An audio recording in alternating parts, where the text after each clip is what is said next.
Hi there. I wanted to talk a quick strategy about something that can help strengthen your glutes, the backs of your legs, take some pressure off of your toes, and then overall kind of give you a better alignment choice, a better option. So we talk sometimes about alignment where we want you to back your hips up over your heels, which is pretty easy to do when you're freestanding in the middle of the room, but what I find is that when you go to apply that to daily life, it doesn't translate. So I'm going to show you using a countertop what most everybody does, specifically myself. So I'm going to stand up a little bit. When you have a countertop in front of you, a lot of times you're like doing your dishes or whatever it is you're doing, and people will lean their hips on the countertop to, wash, do whatever they're doing, wash their hands, and then when they are done, they kind of push off and move away. So I find that I do this a lot. I'm a bit of like a countertop leaner, and it's just a way for me trying to be more efficient with the way that I'm moving and standing. It's a way to conserve energy, to lean on things. I lean on things all the time.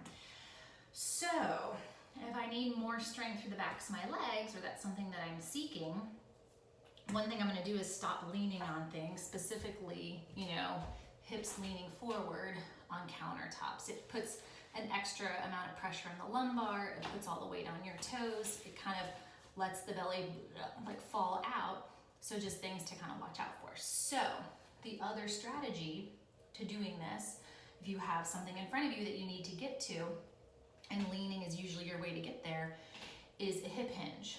So you have a pivot point inside your pelvis. I kind of picture like a dowel rod or a rolling pin, and you're going to think of pivoting forward, right? So that's your hip hinge, keeping a relatively flat back, and then you go and proceed and do your things. So you have physically moved forward in space for your arms to reach whatever it is that they're trying to reach.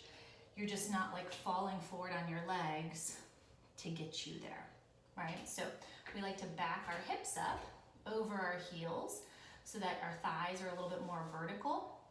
Strengthens your tush, your hamstrings, puts some weight down through the back chain of the legs, gives the knees and the quads a little bit of a break. Pressing the hips forward puts undue stress on your toes.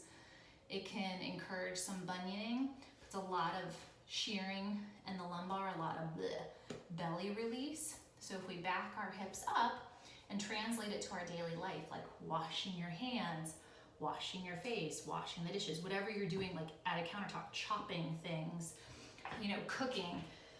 Notice if even when you're cooking and standing at your kitchen sink, like do you just lean into it to chop and cut, or can you kind of pitch a little bit forward, use some back extensors, a little bit of core support, little back of the leg work to accomplish the same thing.